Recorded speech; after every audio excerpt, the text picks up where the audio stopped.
Hello বন্ধুরা, আমি আশা রাখছি তোমরা সকলেই ভালো আছো। তো তোমরা যে সকল ভাই বোনেরা এসকেবি ইউনিভার্সিটির আন্ডারে বিএ বেঙ্গলি অনার্স নিয়ে থার্ড সেমে পড়ছো, তোমাদের বলেছিলাম বৈষ্ণব পদাবলী থেকে এ সখী হামারি দুঃখের নাহি ওর এই পদটি থেকে একটি প্রশ্ন আসার চান্স আছে, বা এই পদটি কিন্তু ইম্পর্ট্যান্ট। তো এই পদটি থেকে যেরকম প্রশ্ন আসে সেটি আমি একটু বলি, ঠিক আছে? না, প্রশ্নটি বলছি, মাথুর পর্যায় কাকে বলে বা মাথুর কাকে বলে? এই পর্যায়ের শ্রেষ্ঠ কবিকে তোমাদের পাঠ্য এই পর্যায়ের পদটি অবলম্বনে পদকর্তার শ্রেষ্ঠত্ব নিরূপণ করো। এইভাবে কিন্তু ভেঙে ভেঙে এই জায়গা থেকে প্রশ্ন দেওয়া হয়, ঠিক আছে? তো উত্তরটা আমরা লিখে দেবো, অর্থাৎ কিনা এই যে এ সখী হামারি দুঃখের নাহি ওর, এই পদটি হচ্ছে মাথুর পর্যায়ের পদ। কেমন? তো যাই হোক, আমরা উত্তরটি এবারে লিখে নিই। প্রথমে প্রশ্নটায় কি রয়েছে না, মাথুর কাকে বলে বা মাথুর পর্যায়ে কাকে বলে সেটা একটু লিখে নিই আমরা। উত্তরটি এভাবে লিখবে কি না, দেশান্তর গমনাদি কারণে বিচ্ছিন্ন নায়ক নায়িকার মনে যে বেদনার সৃষ্টি হয় তার নাম বিরহ বেদনা। এই বেদনা অবস্থাকে বৈষ্ণব রস পর্যায়ে বলা হয়েছে প্রবাস। প্রবাসে সিঙ্গেল কোটেশন হবে, ঠিক আছে? তারপরে লিখবে যে ভগবান শ্রীকৃষ্ণের মথুরায় গমনজনিত কারণে রাধিকার মনে যে দুঃখ বেদনা উত্থিত হয়েছে, সেই দুঃখ বেদনা যে পদাবলিতে প্রকাশ পেয়েছে সেগুলি হলো মাথুর পর্যায়ের পদ, ঠিক আছে? পরে প্যারা চেঞ্জ করে লিখবে, অর্থাৎ দ্বিতীয় যে প্রশ্নটা রয়েছে যে এই পর্যায়ের শ্রেষ্ঠ কবিকে। আমরা জানি এই পর্যায়ের শ্রেষ্ঠ কবি হচ্ছে বিদ্যাপতি। তারপর একটা স্টার দিয়ে লিখবে বা প্যারা চেঞ্জ করে লিখবে যে মাথুর পর্যায়ের শ্রেষ্ঠ পদকর্তা হলেন কে না, বিদ্যাপতি, ঠিক আছে? পরের যে প্রশ্নটা রয়েছে যে তোমাদের পাঠ্য এই পর্যায়ের পদটি অবলম্বনে পদকর্তার শ্রেষ্ঠত্ব নিরূপণ করো। এরপরে আমরা এটা লিখব, আবার স্টার দিয়ে লিখবে কি না, প্রাক চৈতন্য যুগের কবি বিদ্যাপতির মাথুর পর্যায়ের এ সখী হামারি দুঃখের নাহি ওর পদটি আমাদের পাঠ্য। প্রথম আমাদেরকে এটা লিখতে হবে, তো এখানে সিঙ্গেল কোটেশন দেবে, একটু আলাদা কালি ব্যবহার করার চেষ্টা করবে, ঠিক আছে?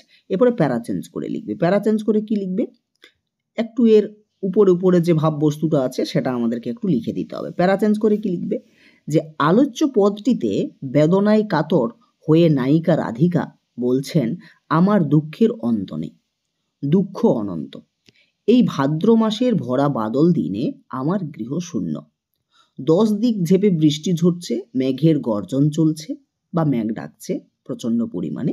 তারপর লিখবে এ সময় পরম পুরুষ শ্রীকৃষ্ণ প্রবাসে, নির্মম মদনদেব শ্রী রাধিকাকে প্রেম বাণে জর্জরিত করেছেন।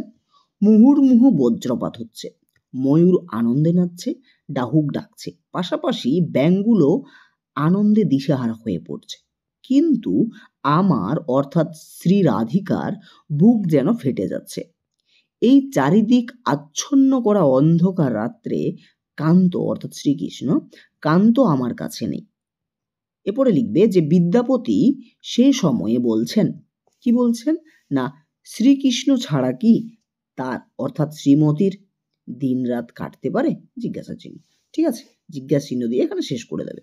এরপরে প্যারা চেঞ্জ করে লিখবে, অর্থাৎ শেষ প্যারাতে কি এখানে একটু কোটেশন দিয়ে দেবে, হ্যাঁ একটু কোটেশন দিয়ে দেবে, চাইলে এটা আলাদা কালিতেও কিন্তু লিখতে পারো। এরপরে শেষ প্যারাতে লিখবে যে পদটি বিদ্যাপতির, ভাষাটি ব্রজবুলি, একদিকে পূর্ণ বর্ষা, অন্যদিকে রাধার অন্তরের হাহাকার।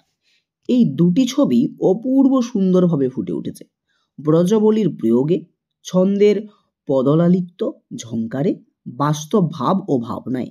কবি যেভাবে পদটি রচনা করেছেন তাতে একদিকে যেমন কবির কৃতিত্বের শ্রেষ্ঠত্ব প্রমাণিত হয়, অপরদিকে তেমনি বিরহ বিধুর রাধিকাকে আমরা আমাদের চোখের সামনে ভাসতে দেখি। এখানেই কিন্তু এই যে প্রশ্নটি ছিল এই প্রশ্নটির অ্যান্সার শেষ হয়ে গেল। এটা 5 নাম্বারের আসবে, যদি আসে এইরকম তাহলে এগুলো কিন্তু 5 নাম্বারের কিন্তু আসবে, ঠিক আছে? 10 নাম্বারে সাধারণত আসবে না। ওকে, এগুলো 5 নাম্বারের কিন্তু আসবে, কেমন? তো এই হচ্ছে মাথুর পর্যায় কাকে বলে, এই পর্যায়ের শ্রেষ্ঠ কবিকে, তোমাদের পাঠ্য এই পর্যায়ের পদটি অবলম্বনে পদকর্তা শ্রেষ্ঠত্ব নিরূপণ করো। অর্থাৎ এ সখী হামারি দুঃখে নাই ওর এই পদটি যে আমাদের বিদ্যাপতি রচনা করেছিলেন, হ্যাঁ, এর পেছনে যে শ্রেষ্ঠত্বটা রয়েছে সেটা কিন্তু আমরা দেখিয়ে দিলাম, ঠিক আছে? এইভাবে কিন্তু প্রশ্ন আসে ভেঙে ভেঙে। ওকে, তো 5 নাম্বারের জন্য এটি লিখিয়ে দিলাম, সুন্দরভাবে খাতাতে লিখে নেবে, ঠিক আছে? তো এটা কামেন্টে এসেছিল যে এই পদটির এই বিষয়টা কামেন্টে এসেছিল, বা আমাকে আমি যেখানে অনলাইনে ক্লাস করাই, ঠিক আছে, যে গ্রুপে, সেখানেও ভাই বোনগুলো বলেছিল যে এটি লিখিয়ে দিতে, তাই আর কি, যেহেতু ছোট একটুই রয়েছে এখানে সেরকম কিছু নেই, তাই একটু জলদি করে লিখিয়ে দিলাম, ঠিক আছে? তো যাই হোক, সকলে ভালো থাকো, ভালো থাকার সাথে সাথে পড়াশোনা করো। যেগুলো যে প্রশ্নগুলোর মোটামুটি খুবই প্রয়োজন আছে, একদমই পারছো না, সেই প্রশ্নগুলো একটু কমেন্ট করে জানাও, কারণ তোমাদের হাতে সময় তো নেই, অনেক কম। তো আমিও সময় করে সেই প্রশ্নের উত্তরগুলো বানিয়ে দিতে পারবো। এই শর্ট সময়ের মধ্যে সবগুলো কিন্তু পারবো না বানিয়ে দিতে। তাই যে প্রশ্নগুলো একান্তভাবেই পারছো না সেগুলো একটু জলদি করে কমেন্ট করে জানাও। আমি চেষ্টা করছি সেই প্রশ্নের উত্তরগুলো তোমাদের সামনে তুলে ধরার। ঠিক আছে? তো চলো, সকলে ভালো থাকো, ভালো থাকার সাথে পড়াশোনা করো। দেখা হচ্ছে পরবর্তী ভিডিওতে। তোমরা কমেন্ট করো সেই প্রশ্নের অ্যান্সার নিয়ে। ঠিক আছে? চলো।